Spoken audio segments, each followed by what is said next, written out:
Hello, everybody. We're going to start to close these 2 days now. I have had the pleasure of listening for 2 days. So always when you do very intensive listening, it's always a bit challenging to speak. Yeah. So I've been quiet and listening and watching, taking in. I have to say I've been doing my pelvic floor exercises because so much I'm exhausted down here. So much of this, yeah. So I think I've done it, and I don't have to do it now for the next 10 years. And but also reflecting on my own experiences and my own experiences with the healthcare system and so on. All through the talks, I'm sure as many of us have been reflecting when we've heard the discussions. So I'm going to now just share my screen so that the people in Zoom can also see what I'm doing. Let's see. All right. So I know enough that when you close, or one of the last people to close a talk, you have to end with the most important thing, I think, because then after that, if people start to leave, then it's okay. Yeah. So that's my big takeaway. Yeah.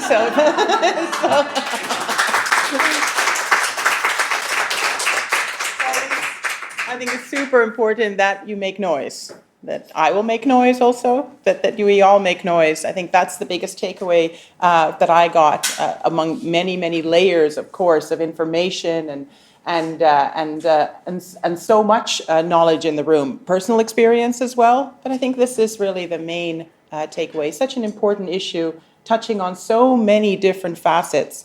And so I begin and end with that message.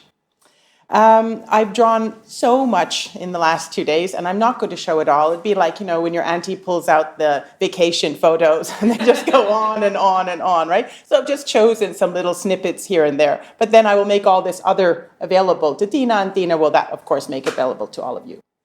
So we started yesterday thinking about that, or what I took away from the first talk was a pact to act.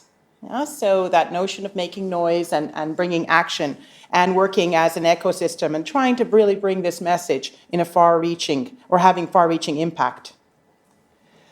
We looked at people's own experiences, and I think that some numbers stayed with me many times, and I think that one number, 8,765 hours to gain some kind of control, was a very strong number, and a lot of hours. So, thinking of that focus or locus of control that we talked about. Also, the connection between sustainability and empowerment is a theme that I heard throughout most of the talks and also today.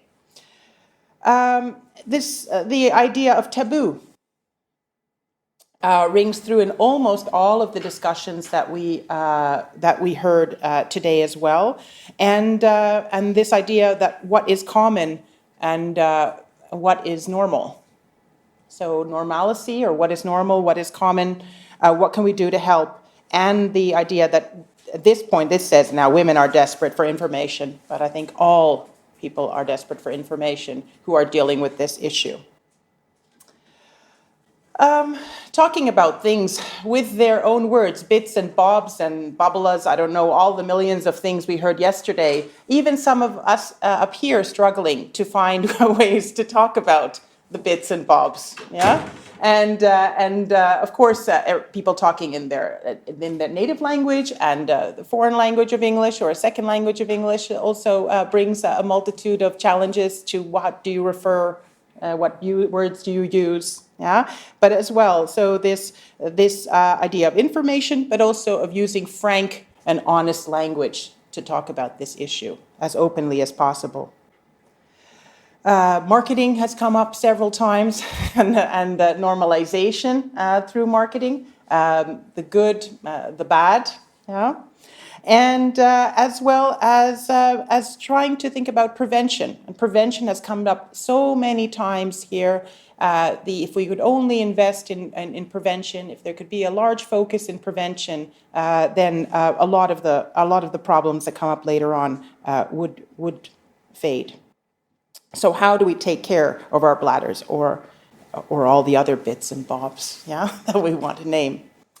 We also heard two lovely perspectives I liked a lot of the different perspectives that were brought in. So this notion of a new normal, or normal is how I feel and I should be respected. Or again, or what is normal? Yeah, or do we have to accept a normal, and what can sometimes be the more painful experiences around incontinence or the issue of continence? And issues of shame, of guilt, of stigma, and both the emotional and physical journey that somebody might be on, who again deals with this issue. And then what about strategy? So I also heard a lot of different perspectives, but also maybe some strategic ones. If people are not interested in this topic from a health issue, then why not, as one person said, let's make it a green issue. So again, thinking strategically as well as how can we make noise about this issue? How can we be strategic about getting people interested in this issue? Because there seems to be, again, a lot of interest in the green issues. For me, when I first began to familiarize myself with this topic, again, how far-reaching, how multifaceted it is, what doesn't it touch, really? I think that was the problem for me when I was drawing all this and listening to you all. I think that incontinence or continence issues touches everything.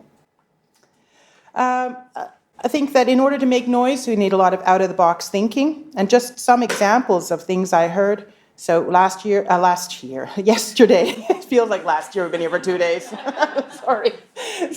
So we heard some amazing talks about synthetic biology, future polymers, waste streams, maybe using these things for degradation. But also I heard a lot of interest in some kind of complex cooperation. So cooperating through unexpected fields, or combining fields or professions together that don't normally sit at the same table.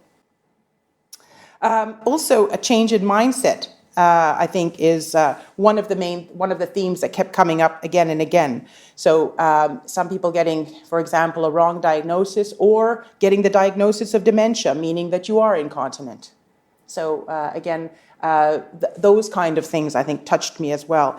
And then a mindset around the language that we use. Around this issue, again, as being as frank and honest as possible in the way that we speak about continence and incontinence, and maybe with that doing away with some of the shame. Also lots of talk here and there about data or lack of data. People asking how many tons of whatever, nobody knows. Can we call a friend? No, but they don't know. Yeah, so there's some data that seems to be missing in the room as well. And then also questioning some of the data that it does exist. So there's not enough data, but who do we have data on? Some people saying that there's a lot of data on white and middle class people who come for help, but then there's a lot of people missing from the data, or data from specific countries as well.